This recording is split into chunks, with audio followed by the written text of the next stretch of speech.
تفسیر القرآن آج کا سبق سورہ بقرہ آیت نمبر 270۔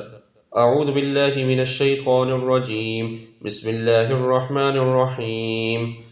وما انفقتم من نفقة او نذرتم من نذر فإن اللہ يعلمه وما للظالمین من انصار۔ ترجمہ: جو کچھ کسی قسم کا خرچ کرتے ہو یا کسی طرح کی نظر مانتے ہو، سو بلا شبہ اللہ تعالیٰ اس کو جانتا ہے، اور ظلم کرنے والوں کے لیے کوئی بھی مددگار نہیں۔ جو کچھ خرچ کرو گے یا نظر مانو گے، اللہ تعالیٰ کو اس کا علم ہے۔ اللہ تعالیٰ کی راہ میں خرچ کرنے کی فضیلت اور ریا، من اور اذا سے بچنے کی تاکید، اور مال طیب خرچ کرنے کا حکم فرمانے، اور شیطان کے وسوسوں پر عمل نہ کرنے، اور خدائی وعدوں کے مطابق اعمال کے ثواب کی امید رکھنے کا حکم دینے کے بعد اب اجمالی طور پر یہ فرمایا ہے، جو بھی کوئی خرچہ کم یا زیادہ دکھا کر یا پوشیدہ طور پر خرچ کرو گے یا کوئی نظر مانو گے تو اللہ تعالیٰ کو اس کا علم ہے، وہ نیت اور عمل سب کو جانتا ہے، اس کے مطابق وہ جزا دے گا۔ یہ ایک اعتبار سے گزشتہ مضامین کی تاکید ہے۔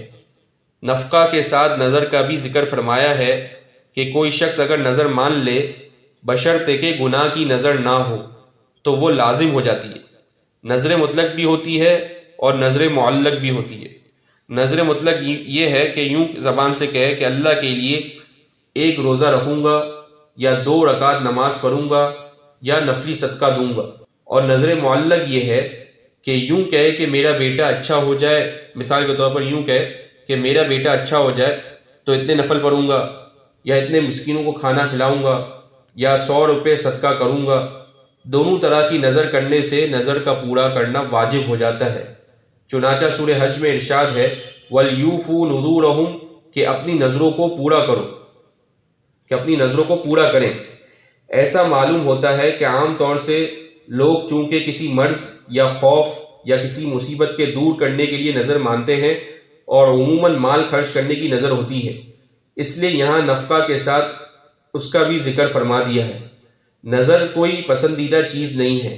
حضرت عبداللہ بن عمر رضی اللہ عنہما سے روایت ہے کہ رسول اللہ صلی اللہ علیہ وسلم نے نظر ماننے سے منع فرمایا، اور فرمایا کہ وہ کسی چیز کو دفع نہیں کر سکتی، اور ہوتا یہ ہے کہ اس کے ذریعے بخیل سے کوئی چیز نکال لی جاتی ہے۔